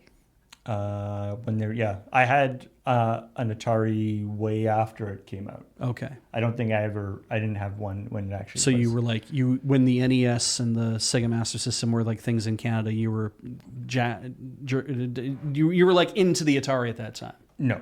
You weren't into the Atari, you just had one? No, I had an Atari like 10 years ago, Paul? Yeah, when I was an adult. I see. We had an Atari and I played around with it. When it was comfortably retro. Yeah. Okay, I see. I didn't have any consoles as a kid. We played Pac-Man a lot on the Nintendo 64. I don't. The reason why I asked that is that I would have been. I think that the nostalgia for the Atari and the ColecoVision and the Intellivision, and maybe let's say some of the other ones too. Why not throw in the Magnavox Odyssey and the Fairchild Channel F and like all those things? I feel like the people who are the most into that are people who are 10 years older than me. I think it's because that they were like, this was their first game computer thing Sure. that they had, and they were of an age where they were old enough to have not had anything like that for years and years and years, and all of a sudden, bam, this is the first thing. For like playing Pong for the first time would have been amazing, right? Which is why I find it so hard for me to, at 45, to feel any sort of nostalgia for that, because I feel like it's like I would play it because it was there and it was a thing to do and I liked doing it. But the moment we got an NES, I did not go back to playing anything on Atari at all. I feel a little bit like there's the Netflix and Amazon, various people have been doing all these things with like Fuller House and these like retreads of redo shows. They're like everyone loved Full House, we're gonna make Fuller House, or everyone loved this other show, we're gonna make sure. And with this idea that like the nostalgia, people will love the nostalgia and all this stuff. And I think there's a misunderstanding. Like I watched Full House when I was a kid. Yeah. Because it was the thing that was on at like 3:30 when I got home from school. Right. It wasn't because I had a huge love for Full House. Right. It was relatively entertaining and it was on at the right time. It was the best thing that was on on And there at weren't the that time. many things Yeah. on. Right. And I think there's like a little, people will go like, everyone used to love the Atari. Yeah. And everyone played it. And it's like, yeah, because there wasn't anything else. But like, I don't think that nostalgia is as strong as they think it might be. Yeah. And that they're banking on. Yeah, I And mean, then- I find the history of that kind of stuff interesting, and I'm not even knocking the coffee table book. I'm just knocking the idea of coffee table books in general, because Sure. I don't know if they're still relevant in our current generations. Yeah. It's, and I mean, Which doesn't make them like a bad thing to make or anything. They can still be interesting. I just don't. I mean, it's used, coffee table book is used sort of as a shorthand for like just a really nice, large, like with lots of pictures, book with like lots of pictures and stuff in it, but which I think is still pretty cool to have as sort of and it's sort of, especially this idea of sort of having the book as like an artifact itself, right? It's like you get to see all this cool stuff. But a lot of that feels to me like object preservation as opposed to comfortable nostalgia, because I don't think I was the generation for it, and maybe that's what separates me. This is just me pontificating on getting older, I think, is also a thing too. It's the idea where it's like I don't fucking love Howdy Doody either, and I never watched Howdy Doody, and so I give a shit about Howdy Doody. My mother thinks Howdy Doody is great because she watched Howdy Doody when she was 5 years old. She'd come home from school, she got to watch it on the 3 channels that they had at the time. She got to watch that, and so she thinks that's interesting, and she's nostalgic for it, and like fucking Raggedy Ann and Andy and all that kind of stuff too, like those kind of things from that era. And I'm like, I don't know what Howdy Doody is. but this is this kind of thing where I'm like, I feel like this should have been something that I would have been really into, because I spent a lot of time playing computer games. We had a Coleco Gemini, and so playing a lot of Atari games and stuff. And I'm like, I feel like I should be into this, but it leaves me so cold. And I'm just like, I feel like it's just object preservation at this point. But it can't be. They're just probably guys who are 55 years old who are like, no, this was my jam because it was my jam. Sure. And it's like, okay, then that makes sense. Then that's what that is, a completely different generation. I was never a part of that generation. It's way more Gen X than it is millennial. Could I get just a genre of what the show is supposed to be? Howdy Doody is like a variety show. He was a little puppet. I don't know if he's a marionette, actually. I'm doing this, but I know he's a marionette. Okay. I think he was like a little puppet. And right. he was like dressed like a cowboy. And And it's like songs and stupid skits and stuff. yeah, just things for kids to watch, All right. Yeah. He was a phenomenon. He was on like Sure. lunchboxes and all sorts of Okay. stuff. Yeah. Remember at the very beginning of this episode, I was like, let's talk about the ChillPoint quiz. Where we'll have different, where the quiz will be on different flavors of Pepsi and stories about Beach's childhood. Well, you guys can also add in Beach is old now. Oh, you can talk about my mother's childhood now. Anyway. Woof. Like I just wanted to know at least kind of what it was supposed to be, because I didn't have any context. The thing is, I'm not I don't acting. need to know what it looks like. I I'm don't not- need to know I'm not like acting a theme like- song or anything. I I'm just not want to know: is it a cop show, or is it like a kids show, or is it like a Murder, She Wrote? I don't. Yeah, no, it was. Yeah, Just want a little context as a treat. Well, yeah. No, the Brewski Gabbo from The Simpsons doesn't work because Heather didn't watch The Simpsons. I didn't watch either. The Simpsons. Yeah. Okay, that's not true. Every episode that I watched of The Simpsons was the dumb Halloween episodes where they'd have the stories of Treehouse of Horror. Yeah. Treehouse of Horror. Yeah. But because I wasn't supposed to watch The Simpsons, when I got scared and I had nightmares from those episodes, I couldn't tell anybody that's why I was having nightmares. Aww. That little lizard on the bus is just awful. Oh yeah. That's a take on a Twilight Zone episode. I know. Yeah. And I barely know anything about the Twilight Zone. The whole Howdy Doody thing that we just ran off into here as a weird tangent. I want to be clear that wasn't me being like, "Lol, you don't know what that is." That also wasn't me trying to be like, "Oh, you're one of today's lucky 10,000," because I don't think it matters to you. I don't want to be one of today's lucky 10,000. I 'Cause just want a little bit of context so I don't feel like I'm drowning in the conversation. That's fair. Yeah. I don't need to see an episode or anything about it's weird because I just want to a me, little context, and I've been given it now, and I'm done. It feels like Woody from Toy Story is the closest analog to like present day what Howdy Doody was, right? And so it's like, to me, it's like, oh, I got that reference that I feel like they were making with that has to do with the divide between generations. But Twilight Zone's also a show I've never actually seen, but I know all of the references from pop culture for Twilight Zone that I actually recognize when people are mocking Twilight Zone. Yeah. I think I'm the same. I don't think I've Yeah. actually. Anyway, speaking of video game consoles that don't play any modern games, Nintendo has announced a Lego Game Boy. Yeah, October, I think. Yeah, they had way pre-announced it. Yeah. And that's just rare for Nintendo. All they really did for the announcement video, they didn't show you what it looks like. No. I mean, we have probably a fairly good idea. They showed like a couple of pieces or something Yeah. floating in the air, D-pad. and they were like Lego and Game Boy. I'm not even that happy with the D-pad that they showed. It's not thick enough. It might not be the full D-pad though. Yeah. I mean, the way, like, obviously a lot of the reporting around this has been like, Nintendo announces a new console, ... Yeah. Well, That's how I would have done it if Yeah. if Checkpoint was Like, on this week. we It would be like have to. new hardware from Nintendo. It's Because important that Nintendo it's itself funny. hasn't done it didn't do it Yeah. that way. It's funny to be like, hey, guess what? The Alarmo is out. It's not the Switch 2. Yeah. Hey, guess Yeah. what? A Lego Game Boy. Yeah, I feel like this announcement now is less Nintendo saying, well, we better get this out right now. This is more of Lego being like, we'd like to announce the partnership thing, and Nintendo's marketing And toy arm is like, yeah, it makes sense. And still, we don't know the most important thing about this, which is what game are they going to put on the screen?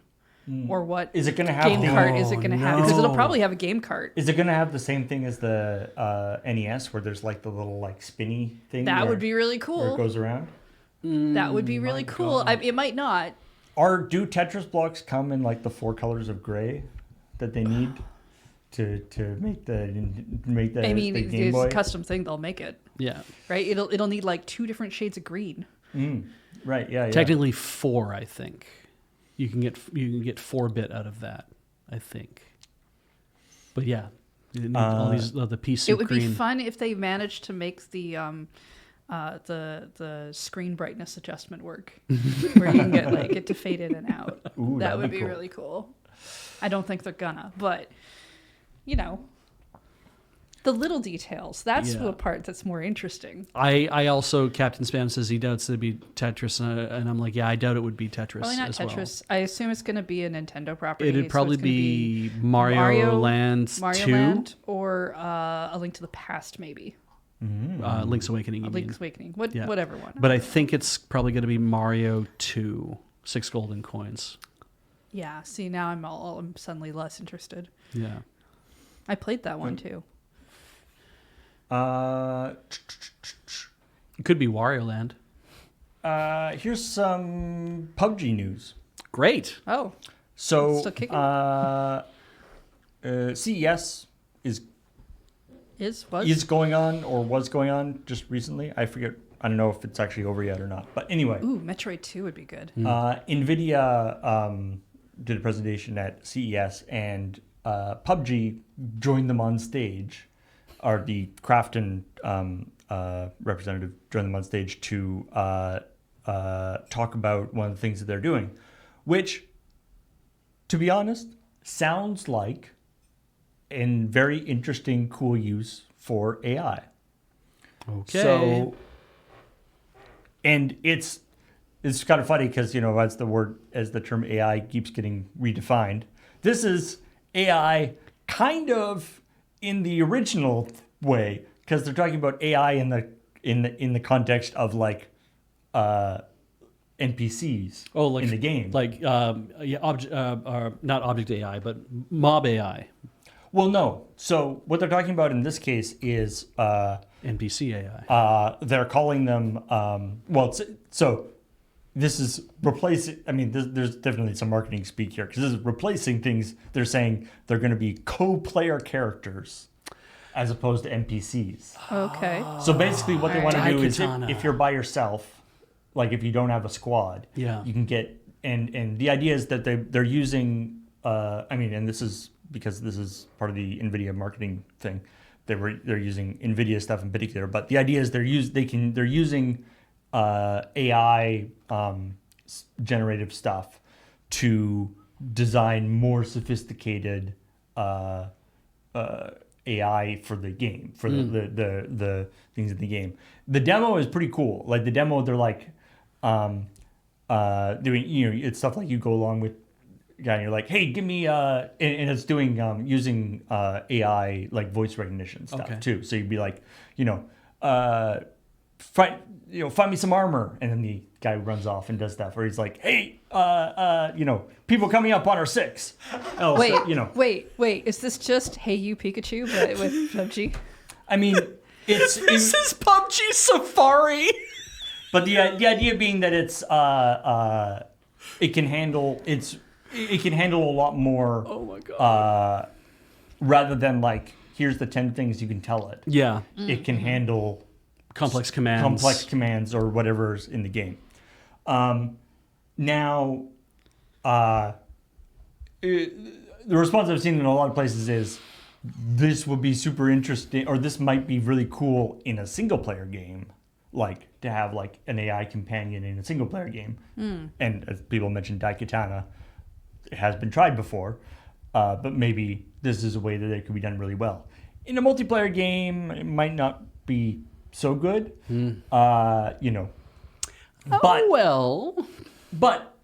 I am I do kind of like this idea. It's like, this is again using AI stuff. It's using, AI voice recognition systems. Sure. It's using, it's actually calling it, they talk about like a large language model. They're talking about this being a small language model. So basically from what I understand, the concept is they're basically using the sort of large language model to generate a smaller, so that can run locally on your computer. Because you're only going to need like smaller amounts of words for commands. And things. You don't need your squad mate to be like, summarize. Write me a PHP code that will do this. I'm not going to need it to understand the word paradigm. Summarize Shakespeare's The Tempest for me while we're running through the dodging bullets. Yeah. I mean, there's always that thing. There's that thing that people talk about, like people talk about using AI to look up things for them. I mean, like sometimes it gets it wrong, and then the counter argument to that is, well, people get it wrong too sometimes, and which is whatever. But this has the same thing, right? Where it's like, the AI, it's better than it used to be, but it's still an AI system, and it probably will mess up and do stuff. Sure. But if you're playing PUBG, especially with a bunch of like in a public game with random other people, chances are one of them also is an asshole and doesn't know what they're doing. Yes. So maybe the overall experience is not that different. Yeah. I do think the idea of being like, hey, go get me a piece of armor, and the AI whatever comes back with a dog bone or something like completely different is really The wrong funny. stuff. Yeah, It's very cartoony. I think this is interesting. Like basically like the guys that are in Guardians of the Galaxy when the baby Groot is going off to get stuff. I feel like and maybe this matters or maybe it doesn't, because I have a couple thoughts. My most immediate thought right now is whoever has the best tensor processors wins. Well, yeah. So again, this is talking about. So this is the thing. This is doing it locally and doing it sort of. So Yeah. the hope, I guess, the idea, because I mean, something I didn't mark this as a story, but NVIDIA just came out with their 5000 series. Yes. The The 5090 debuted, I think. Yeah, 5090 and below. And the thing that NVIDIA is really pushing, and what they see as their sort of differentiating factor, is their AI processing. Sure. So graphically, each one is performing at about the same level, no matter what. It's like you're going to get the best graphics performance out of every one of these cards. No. Okay. Like they are like, pure graphics wise, they're good cards. Yes. But they, you'll see they throw around numbers like it's, the 5080 or whatever is like twice as fast as the 4090 was. Right. And then there's a little asterisk, and it's like, okay, the 4090 is a beast of a card. Yes. It is really good. This one, which is like half the price, is not twice as fast. But if you use their AI scaling stuff and all this other stuff, then yes, that's how they're getting those big frame rates. Right. And that's what, and NVIDIA is sort of pushing that as their main differentiator versus AMD.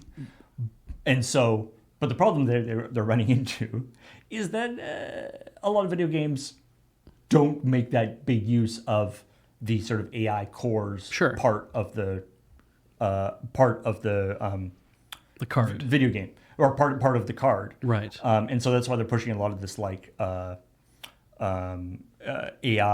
upsampling and all Sure. that stuff.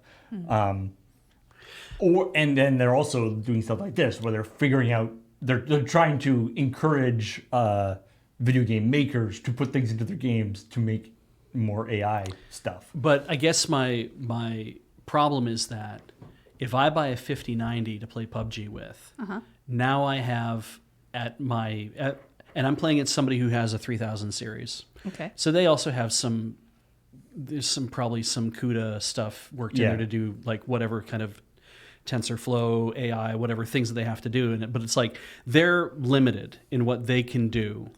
So yeah, I guess so does the guy they're- actually get smarter than the Yeah. different card you have? Are there more decisions that my guys can make? Can I operate more bots at the same time, like or buddies at the same AI buddies at the same time? Or do they make smarter decisions? Do they make more complicated decisions that ultimately result in a better gameplay?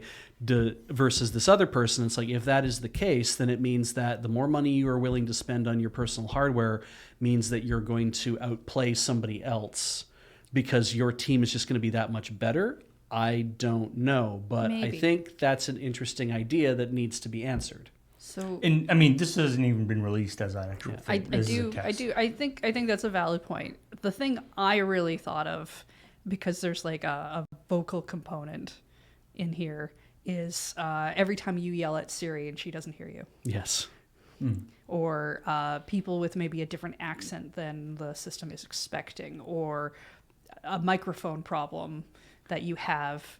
So it's just like constantly yelling. Presumably, you can interact with the thing in some other way other than talking to it, but Yeah. that would also, again, be a more complicated endeavor. Yeah. But, a thing like that.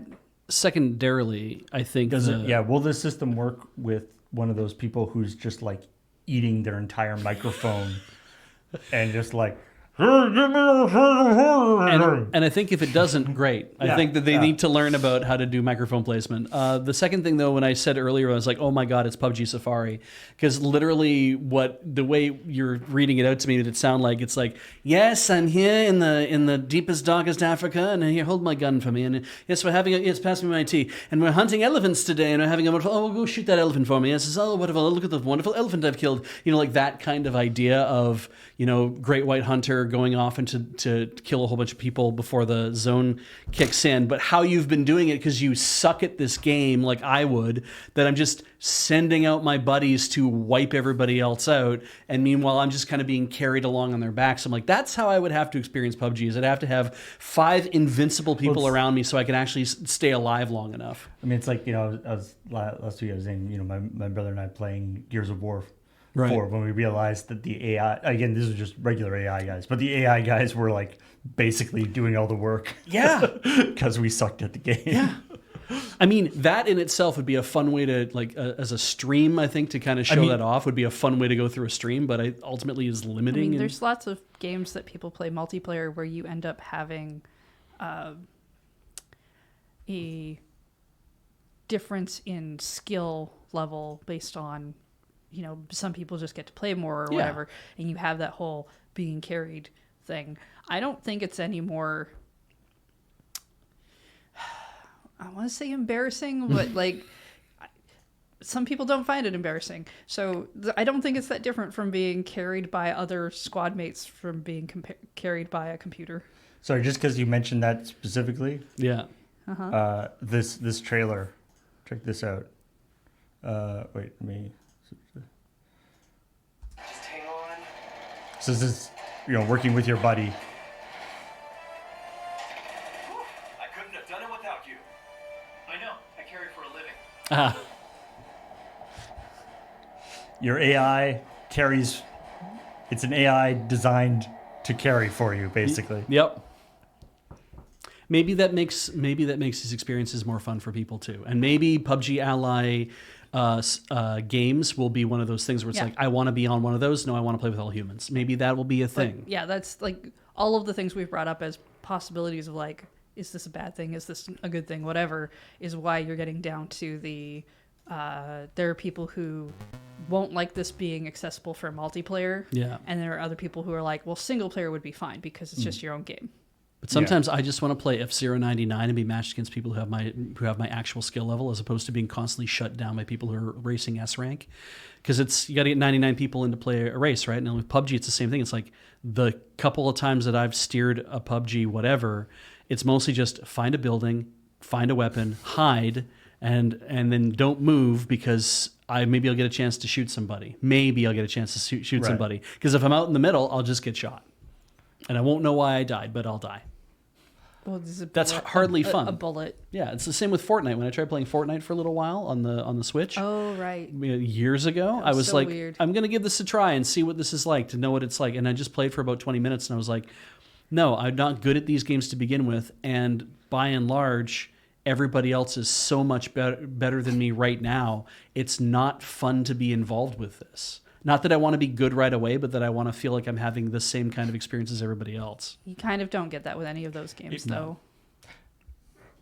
Is this a bad time to say that Fortnite has been criticized in the past because when you first join up, all of your games tend to be Against robots? filled mostly with bots to make it easy on you? Yeah, see, that's what I want.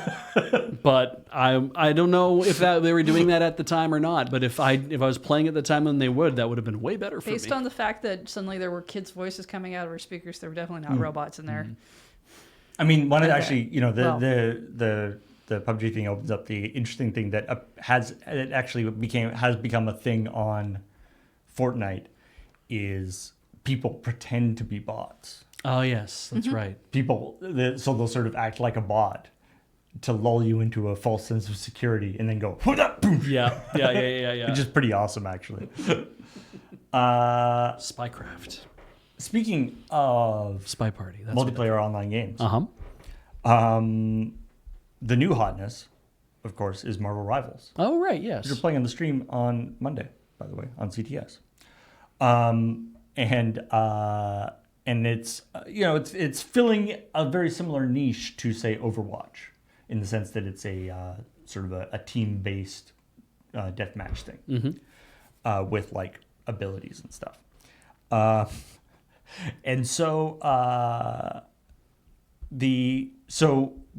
what this means, though, is that some of the memes from Overwatch have translated over to Marvel Rivals. Yeah, that'll happen if you're doing a thing that's kind of become a replacement for a game that a lot of people were really into, and now they're into this one. Yeah, but we already had a ton of Marvel-based Rule 34. Like, it's not like we need more of it. Rule 34 is not necessarily a meme, and you know that. So get on the point already. the end result here is that Lucas Hackinson Good name. would really appreciate it if people stop using the C9 meme. So Okay. What's the C9 meme? So Luke Hackinson was part of a Overwatch team called Cloud9. And in the 2017 Overwatch, big Overwatch season, Apex, Overwatch Apex, like their big sort of online competition thing. The Cloud9 team failed or lost several times despite being Top rated. and being dominant in the games that they were playing. Oh. Because they concentrated too much on hitting the other player and in this case not doing the objective. In this case they're talking about like pushing the load or whatever. Yeah. And so they concentrated too much on killing the other player, and the load just got there, and they were like, and so that became, people were like people calling them out Cloud9, and then it just became C9. Right. But now the problem we're running in, so now the thing that's running into is that people playing Marvel Rivals are when people concentrate too much on killing the other team and not doing the objective, that people are in Twitch chat or in the in-game chat, people keep calling out C9. So without it's at the point where it's somewhat sort of divorced from Right. It's the just original shorthand. And thing. nobody knows what it means. But then the problem is, then people are like, what does that mean? And then people explain, tell them. And so then, this guy, he's like, Marvel Rivals booming popularity means a ton of new players are learning what C9 is, and that I created it. Right. Please let me move on. So this is coming back to him. He's like, this is 2017. This is beyond a memery at this point. This has become terminology. Yeah, it's like saying GG. And, unfortunately, your terminology is it's almost like you got terminology at school for having a bad picture day. Now no one will ever forget that. Like, it's a thing that should be able to be moved on from, but now you can't. It's like Ermagerd girl, or they attached Do you know why? Girlfriend or whatever, the different memes, and then you see interviews with them like 10 years later. They're like, whatever. Do you know why we type Zomg? ZOMG?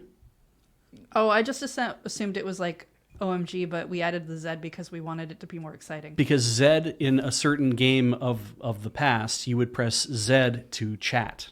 But what people would do is they'd press Z to have chat open, and they'd play the game, and then they would go, oh, and then they were like, oh shit, and they type ZOMG because they thought they had to hit Z to chat what they were supposed to say. Okay. They already left their chat open, so when they typed ZOMG, it comes across as ZOMG, but they'd already hit the Z key. Yeah. It's the same with ponage, where it's like somebody's writing, oh, you got owned, whatever, like ownage, like all that kind of crap. And somebody hits a P by accident and they go ponage, and everyone goes lol, ponage. Yeah. That whole thing where you type a word wrong to make fun of the person who typed the word wrong. And then you adopt that as vernacular within the community. Yeah. And that's just like, it's one of those like, I get why it's. I get why. I don't even know what game it was that they did happen. Why they would be upset, because it's just like it's just a dumb thing. Unfortunately, I think you're stuck with it. I don't want to be remembered for this. Yeah. And unfortunately for this particular guy, it's like, so this happened apparently, like the reason why this particular team is associated with this is that they did this like 3 times in one tournament. And apparently this guy, Lucas Hackinson, is only responsible for like one of the times it happened. But it was the last one. It was it's the one with notoriety. It's the one that everyone remembers. That's great. That's fantastic. So anyway, because that can also happen, right? Somebody can actually start a thing, but it's somebody else who ends up popularizing a thing. So Juliamon says it's because you misfingered the shift key. And And right. so That's another. Yeah. yeah, and I'm like, oh, is that what it was? Was shift actually like a toggle on, toggle off for chat? Because the thing I remember can be, somebody yeah. telling me for Or like you want full, it was either for like early WoW or it was like for like EverQuest or something or like or you want like all caps. Right? yeah, and it's like you want to do that, and so you hit the wrong thing and you end up typing ZOMG. But yeah, Anyway. yeah, ORZ is a Japanese depiction of a guy like on his hands and knees with his head down the floor, just basically giving up, just being like, I can't believe I screwed up this badly. Yeah, it's supposed to. You can kind of see it of like arms and a body, and then like on your knees and stuff. Yeah. Speaking of Marvel Rivals, the first chunk of big rebalance patches have come out. Oh, Or good. The big rebalance. Just in time for our stream. That So is this we a knew patch? it was coming Is out. this a patch notes, Paul? This is a patch notes. All right. But what I love about these patch notes is they're written in, I don't know, in a very colloquial way. They're written using the names of the characters as opposed to a anyway. Read us As some an fun ones. example, Captain America. Steve will receive enhanced survivability, allowing for more frequent entering and exiting of combat.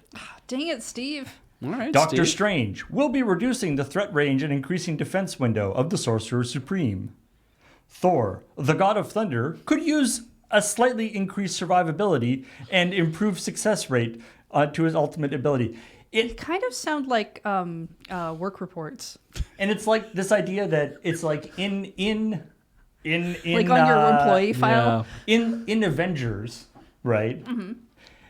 All the superheroes aren't supposed to be like evenly balanced against each other necessarily, Yeah. right? Yeah, but And that's when you're part of writing the a thing. part of the elegance of the movie is like, yeah, you know, whatever. Hawkeye isn't supposed to be fighting hand to hand with the Hulk. Right. He's not. He would die. But in a video game, you have to be able to stuff. So there's like, yeah, Dr. Hulk, Dr. Banner has been dominant, but some decreased sustained combat capability upon entering the battlefield will bring him more in line with the other vanguards. This It's like, just no, sounds like a manager Hulk is talking- supposed to be massively OP. That's who he Sounds is. like a manager talking to another manager and being like, by the way, we figured out how to keep the Hulk in line. Yeah.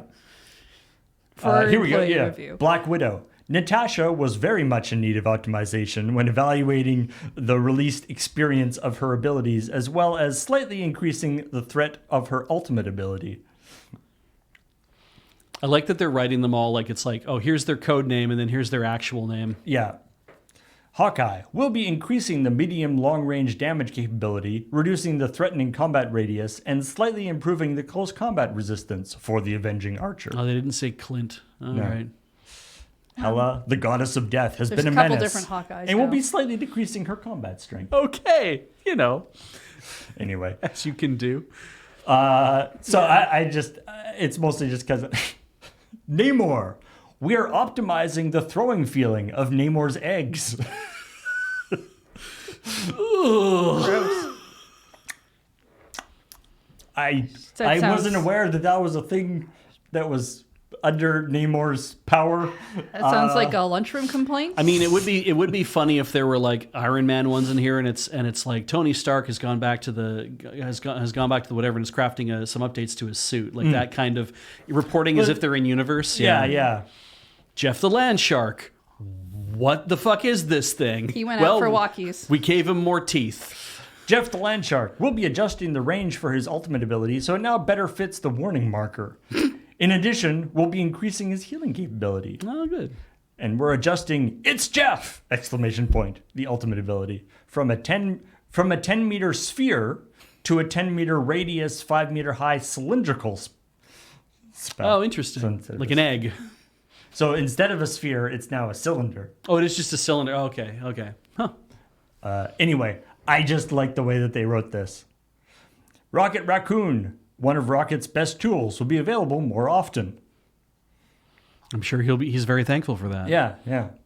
I mean, you gotta watch out for Rocket because I think he just steals weird pieces of other people most of the time. Squirrel Girl. We're increasing the threat of Doreen and her furry friends in their ultimate ability. I just like Please do not. Isn't Squirrel Girl already the scariest person? Do not increase her threat. I like though the threat of Doreen, which sounds like a 1950s B movie. Yeah. Something Roger Corman directed or produced. It's pretty good. The threat of Doreen. Winter Soldier. We'll be adjusting Bucky by increasing his long-range combat strength and increasing his survivability in medium close-range combat. I mean, considering, the history of the Winter Soldier, that sounds just like what, there's like some, Soviet era It's all the like work they memo do. that goes sends back. It's like, yeah, we're gonna put him back into stasis and wipe his memory, and then we'll slightly adjust his arm to make him a little bit better in long-range combat. Like, you're gonna what? You're gonna what today? What? Anyway, I just thought that was a very fun. I hope they continue to do that over the course of the show, or the course of the game. No. I want to read the patch notes for the movies. There you go. Yeah. Ah, yes. And finally, new Doom just dropped. Sort of. Okay. MyHouse.wad. Yeah. Two game developers have released a free browser game that reimagines the first level of Doom as an art gallery, replacing the demons with paintings and the shotguns with wine glasses. It's a different kind of shot. Yeah. I love. So here, I'll play the video. Yes, of course. Air on a G-string. I love that the speed is still the same. Yes, it's so fucking awkward. But I like when you interact with a painting. Like, Yeah, and so you pick up money, which you can then use to like buy paintings. I think, and you're getting cheese, little bits of cheese on sticks. Yeah. Yeah, it's cut off a little bit on this here, but yeah, this is your 80% cheese and $200 health Yeah. All right. and 54 drinks. Oh, there's a secret room, is there? Yeah.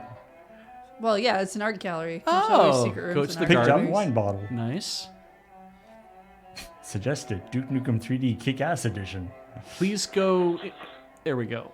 Take a drink and please go interact with something. Oh no, they're 110% cheese.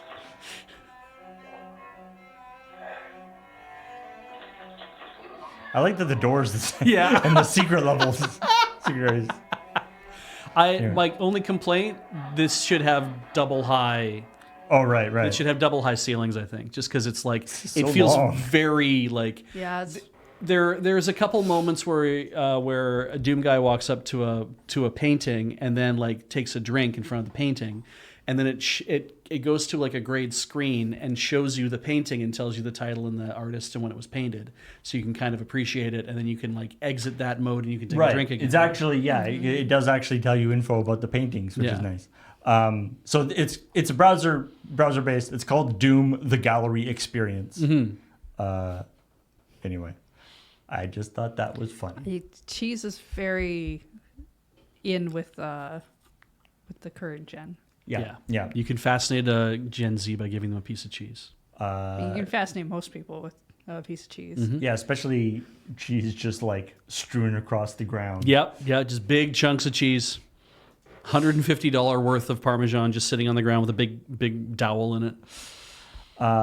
Anyway, that's all the stuff that I have today. And we will be back, as far as I'm aware. We'll be back with normal checkpoint next week. That sounds is great. That is the current plan Yep. That is the current plan. as of recording. Plans do change, but that is the current plan. But yeah. I'm surprised more people don't just congratulate us on when we achieve the normal plan more regularly, because boy, sometimes it doesn't feel like that's possible. Yeah. Look, sometimes just getting out of bed, Yeah. and coming to the office is Praise worthy us. of congratulations. What? Yeah. What are you laughing about? Hosk. Wake up, be awesome, go to bed. Hosk, I want to say that maybe it's just we eat a lot of cheese on the island, that there's a lot of choice. I don't know. I I didn't really consider us to be like that heavily cheese oriented. Our cheese variety is fine. It's better than I feel some like places, there's there's better places. I feel like there's countries that are like, and there's There's countries. Countries that are made of cheese. And in the States, there's like whole states that are known for having lots of cheese. Yeah. Hosk is literally saying though that we have so much cheese compared to what he is used to. Okay, all right. I will let you know this, Hosk. When you go to the store, you go to the cheese section, they don't expect you to eat all the cheese that's there. That is for some other people too. We do have a very protectionist like dairy council as well. So the amount of milk that we would make and the cheese industry, like Balderson is making a scholarship to train new cheesemongers to create cheese. I thought you were going to say a scholarship for cheese. I was Yeah. like, I don't think cheese is going to get a lot out of the university experience. I mean, if you have a cheese that's aged 18 years, they're actually eligible to enroll. That's true, yeah. I wouldn't eat an 18-year-old I've seen some pretty cheese. smart cheese. Yes. Pretty sharp, let me tell you. Anyway. We're done. Yes. Thanks, everybody, for joining us. And we will talk to all y'all later. Bye. Bye.